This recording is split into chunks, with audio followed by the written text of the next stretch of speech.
Biology में खास करके क्या चीज पढ़ेंगे तो प्लांट किंगडम पढ़ेंगे। तो प्लांट किंगडम अगर पादप जगत देखें तो दो भाग, तीन भाग में अगर बेसिकली बांटा गया है सब मिला करके, थाइलोफाइटा, ब्रायोफाइटा और टेरिडोफाइटा में बांटा गया है। तो आज हम थाइलोफाइटा का अध्ययन करेंगे। तो थाइलोफाइटा के अंतर्गत वैसे पादप को रखा जाता है जिसमें जड़, क्या बोले, जड़, तना और पत्ती का विकास नहीं होता है। क्या होता है, थाइलोफाइटा के अंतर्गत जो पादप होते हैं उसमें जड़, तना और पत्ती का विकास नहीं होता है और संवहन बंडल भी इसमें नहीं बनता है। कौन? संवहन बंडल। संवहन बंडल कहने का मतलब होता है जाइलम और फ्लोएम का विकास क्या होता है, थाइलोफाइटा में नहीं होता है। अगर थाइलोफाइटा के अंतर्गत देखा जाए तो सब फाइलम जो है 10 होता है। और आज जो थाइलोफाइटा के अंतर्गत हम पहला जो पढ़ेंगे ना, तो क्या पढ़ेंगे, तो जीवाणु पढ़ेंगे। और जीवाणु को किस फाइलम में रखा गया है, तो साइटोमाइकोफाइटा में रखा गया है। तो जीवाणु को किस थाइलोफाइटा के अंतर्गत रखा गया है, तो साइटोमाइकोफाइटा में रखा गया है। ये रखे थे तो टिप्पो साहब ने इसको रखे थे। अब देखेंगे जीवाणु, जीवाणु का इंग्लिश नाम होता है बैक्टीरिया। और बैक्टीरिया का अध्ययन जो किया जाता है ना, बैक्टीरियोलॉजी के अंतर्गत किया जाता है। बैक्टीरिया का अध्ययन जो जीवाणु किया जाता है ना, वो किसमें किया जाता है, तो बैक्टीरियोलॉजी में किया जाता है। और कहा जाता है कि जो जीवाणु है वो एक कोशिका से मिलकर बना है। जीवाणु जो है एक कोशिकीय जीव होता है, ठीक है। इस सबसे पहले किसने पता लगाए थे, तो ल्यूवेनहॉक ने पता लगाए थे। क्या पता लगाए हैं, तो ल्यूवेनहॉक ने पता लगाए थे। और यही कारण होता है ल्यूवेनहॉक को जीवाणु का पिता कहा गया है, ठीक है। तो देखिए जीवाणु का नामकरण जो किए थे तो एरनबर्ग ने किया है। जीवाणु का नामकरण के किए हैं, तो जीवाणु का नाम जीवाणु किसने दिया है, तो एरनबर्ग ने दिए थे। और जीवाणु के द्वारा किण्वन की प्रक्रिया होता है, या किसने कहा किया था, तो लुईस पास्चर ने किया था। क्या कि किण्वन की प्रक्रिया जो होता है ना, किसके द्वारा होता है, तो जीवाणु के द्वारा होता है। तो क्या कहे थे, तो लुईस पास्चर कहे थे। रॉबर्ट कोच थे।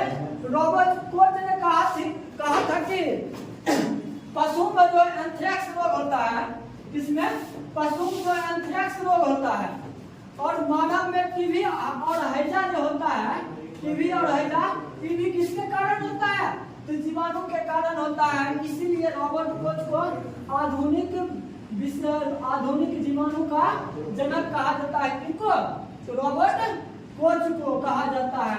और कहा जाता है जीवाणु से प्रतिरोधी थ्योरी का निर्माण किया गया है। तो निर्माण करने वाले के थे, लिस्टर थे। लिस्टर ने क्या करते हैं, जीवाणु से प्रतिरोधी सिद्धांत का क्या करते हैं, थ्योरी देते हैं, क्या लिस्टर में देते हैं। और हम पहले ही बता दिए हैं जीवाणु को किस संघ में रखा गया है, तो साइटोमाइकोफाइटा के अंतर्गत रखा है। तो ये रखे थे, तो टिप्पो साहब ने रखे थे।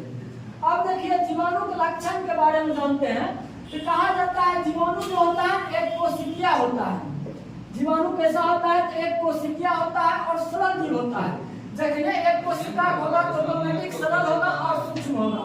और कहा जाता है कि आज जो है आज जीव कहलाते हैं, मतलब प्राचीन, जब प्राचीन हुआ है तो प्राचीन जीव कहलाता है।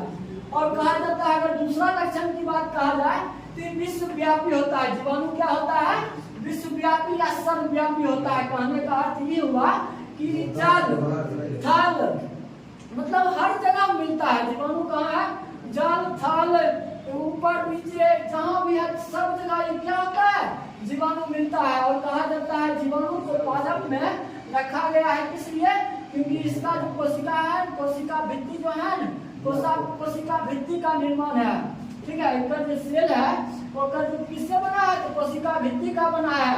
और यही कारण क्या है, जीवाणु को पादप में रखा गया है, प्लांट किंगडम में रखा गया है। वो अर्ध विकसित होता है। क्या होता है, इसमें अर्ध विकसित होता है, पूर्ण विकसित नहीं होता है। इसीलिए इसको किसमें रखा गया है, तो प्रोकैरियोटिक जीव में रखा गया है। और कहा जाता है जीवाणु की कोशिका में कोशिका अंगक नहीं होते हैं। कहने का मतलब लवक हो गया है, माइटोकॉन्ड्रिया हो गया है, राइबोसोम हो गया है, और ये सब क्या होते हैं, नहीं पाए जाते हैं। और इसका जो है ना राइबोसोम जीवाणु का होता है ना 70S प्रकार के होता है। और कहा जाता है जीवाणु का जो जनन होता है ना, उन लैंगिक के द्वारा इसी प्रजनन या जननकर्ता के जीवाणु करता है। अब तनिक देख लेते हैं जीवाणु संबंधी सबसे महत्वपूर्ण पॉइंट में सबसे कम लंबाई का अगर कोई जीवाणु होगा तो डायलिस्टर होगा। अगर आपसे कहेगा कि कोई जीवाणु जो है सबसे कम लंबाई का है तो कौन है, तो डायलिस्टर होगा। और सबसे अधिक लंबाई वाला जीवाणु कौन होगा, वो एस्पाइरिलम होता है। और स्पाइरल जैसे कॉपी में होता है स्पाइरल, तो एस्पाइरिलम होता है। और सबसे बड़ा जीवाणु कौन होता है, तो मिराबिलिस होता है। कौन होता है, सबसे बड़ा होता है मिराबिलिस जीवाणु होता है। ठीक है, इस जीवाणु का अच्छी हो गया। अब देखते हैं जीवाणु का आकार।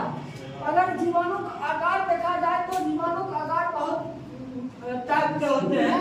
जैसे बेसिलस होते हैं, बेसिलस जहाँ शब्द रहेगा या तो समझिएगा रॉड के आकार के या बेलना आकार के जीवाणु की बात हो रहा है कि कौन टर्म, तो बेसिलस रहे या तो रॉड के आकार या बेलना आकार का जीवाणु पाया जाएगा। कोकस टर्म रहे, जिस जीवाणु का अंत में कोकस रहे या शुरू में कोकस रहे, उसका अर्थ होता है गोलाकार, क्या गोलाकार जीवाणु होगा। अगर आकार की बात कहा जाए तो एक होता है कोमा आकार के जीवाणु। कोमा आकार के जीवाणु कौन हो गए, तो वेब्रियो क्लोरी हो गए हैं। ये बड़ा इंपॉर्टेंट है। वेब्रियो क्लोरी का आकार कैसा होता है, तो कोमा आकार होता है। एक होता है सर्पिल आकार और कहा जाता है स्पाइरल आकार के। यही जीवाणु सबसे बड़ा जीवाणु होते हैं। कौन, सर्पिल आकार। तब नहीं ना बोले हैं सबसे अधिक लंबाई के जीवाणु स्पाइरिलम होता है। ठीक है, अगर जीवाणु की संरचना देखा जाए तो क्या बोले हैं, तो जीवाणु कोशिका भित्ति का बना होता है। जब हम बोले कोशिका भित्ति का बना होता है तो कोशिका भित्ति में कौन सी रहेगा, तो पॉलीसेकेराइड का बना होता है। पॉलीसेकेराइड क्या है, जटिल कार्बोहाइड्रेट है। और कार्बोहाइड्रेट और कार्बोहाइड्रेट के बीच में जो बॉन्ड बनता है ना, वो ग्लाइकोपेप्टाइड बॉन्ड का निर्माण करता है। और इसमें कहा जाता है लिपिड और प्रोटीन भी बना होता है। क्या होता है, पॉलीसेकेराइड, लिपिड और प्रोटीन का क्या होता है, एक कोशिका भित्ति बना होता है। और इसी में बीच में कहा जाता है, नीचे में इनमें क्या होता है, कैप्सूल का निर्माण होता है। वही जब कैप्सूल क्या होता है, जब वृद्धि करता है तो जीवाणु वृद्धि करता है। और जब ये कैप्सूल फूल जाता है तो जीवाणु की रक्षा का काम करता है। और इसी कैप्सूल में बचे रहता है खाद्य पदार्थ, क्या होता है, संग्रहित रहता है। तो ये जीवाणु हो गया। और कैप्सूल का निर्माण किससे होता है, कैप्सूल का निर्माण होता है डेक्स्ट्रॉन से, पॉलीसेकेराइड से और सेलुलोज से कैप्सूल का निर्माण होता है। क्योंकि डेक्स्ट्रॉन से, पॉलीसेकेराइड और सेलुलोज से होता है। अब जीवाणु तनी देख लेते हैं आर्थिक महत्व। अगर जीवाणु की बात कहा जाए तो बहुत जीवाणु लाभदायक भी होते हैं, हानिकारक भी होते हैं। अगर लाभदायक जीवाणु की बात कहा जाए तो सबसे पहले इसका उपयोग अगर किया जाता है तो कृषि के क्षेत्र में किया जाता है। और कृषि के क्षेत्र में किया जाता है किस रूप में, तो नाइट्रोजन फिक्सेशन के रूप में किया जाता है। और आप जानते हैं कि पौधा जो है क्या करता है, नाइट्रोजन लेता है। ठीक है, लेकिन पौधा है नाइट्रोजन का उपयोग किस रूप में करता है, तो नाइट्रेट के रूप में करता है। और डायरेक्ट क्या होता है, नाइट्रोजन पौधा नहीं लेता है। और आप जानते हैं वायुमंडल में कितने प्रकार का नाइट्रोजन मिलता है, तो 78% नाइट्रोजन मिलता है। लेकिन डायरेक्ट पौधा इसका उपयोग नहीं करता है। पौधा जीवाणु द्वारा यही नाइट्रोजन क्या करता है, नाइट्रेट में बदलता है। और यही नाइट्रेट तब पौधा लेकर के नाइट्रोजन का काम करता है। तो नाइट्रोजन फिक्सेशन में कौन सी कौन अच्छी है जीवाणु, तो राइबोजियम है और एजिटोबैक्टर है। दो प्रकार मतलब है, बहुत प्रकार के महत्वपूर्ण कौन है, राइबोजियम, ये दलहन कुल के पौधे में पाया जाता है। और एजिटोबैक्टर है जो क्या करते हैं, नाइट्रोजन फिक्सेशन का काम करते हैं। और कहा जाता है जहाँ पाया जाता है वहाँ गांठ होता है। और इसी गांठ में वर्णक होता है, वर्णक को पिगमेंट कहा जाता है। और इस पिगमेंट में क्या होता है, हेमोग्लोबिन पाया जाता है। हेमोग्लोबिन पाया जाता है। दूसरा लाभदायक में अगर देखा जाए तो जीवाणु के डेयरी के फॉर्म में काम किया जाता है। डेयरी जहाँ दूध होता है तो दूध में क्या होता है, जहाँ लैक्टिक या लैक्टस शब्द रहे, समझिए कि दूध में पाए जाने वाले जीवाणु रहेंगे या कोई भी चीज रहे, कौन टर्म, लैक्टस या लैक्टिक। ठीक है, तो दूध में पाए जाने वाले। आप जानते हैं कि दूध में लैक्टोज पाया जाता है। जब दूध को हम फाड़ते हैं तो मतलब क्या फॉर्मेशन की क्रिया किसने खोजा था? तो लुईस पास्चर ने किण्वन की प्रक्रिया को खोजा है। जब दूध को किण्वन की प्रक्रिया द्वारा जब गुजारते हैं तो लैक्टिक अम्ल बन जाता है, यानी दूध अब क्या हो जाता है? खट्टा हो जाता है। खट्टा जो होता है ना वो लैक्टिक अम्ल में परिवर्तित होता है और यही कहा जाता है लैक्टिक अम्ल जो है जीवाणु जो है लैक्टोबैसिलस, इसको की करता है दही के रूप में कन्वर्ट कर देता है के लैक्टोबैसिलस। लैक्टोबैसिलस क्या करता है? जब दूध जब खट्टा होता है तो उसमें बहुत संगठित पदार्थ उभरने लगता है, दमे नुमा वो होता है। दूध में प्रोटीन होता है। दूध में प्रोटीन कौन होता है? तो केसीन होता है। कौन होता है? तो केसीन होता है और इसी केसीन को आपस में संगठित करके दही के रूप में जमा देता है के लैक्टोबैसिलस करता है। ठीक है। तीसरा है जीवाणु का उपयोग औद्योगिक क्षेत्र में भी किया जाता है, जैसे सिरका के निर्माण में किया जाता है। खट्टा पदार्थ के लिए एसिटोबैक्टर के निर्माण किया एसिटोबैक्टर द्वारा सिरका में किया जाता है। रेशे का निर्माण किया जाता है। कहा जाता है जब कोई भी रेशा प्राप्त करना होता है, जूट पार्टीशन हो गया है, इस सब की पहले पानी में सड़ाते हैं और सड़ाने का काम क्या करता है? तो जीवाणु करता है, तो इसी द्वारा रेशा का निर्माण होता है। तंबाकू हो गया है। तंबाकू क्या है? सुगंधित बनाने के लिए बैसिलियस मेगाथीनियम का प्रयोग किया जाता है और चाय को सुगंधित करने के लिए माइक्रोकोकस कैंडिसेंस नामक जीवाणु का प्रयोग किया जाता है। और कहा जाता है महत्वपूर्ण इम्पोर्टेंट हो गए हैं। तो अब हानिकारक देख लेते हैं। जीवाणु से हानिकारक कौन सी होता है? तो रोग फैलता है। रोग में हैजा हो गया है, टीबी हो गया है, पशु में देखा जाए एंथ्रेक्स हो गया है। ये सब जीवाणु की करता है? रोग को फैलाता है। दूसरा हो गया है भोजन को नाश करता है।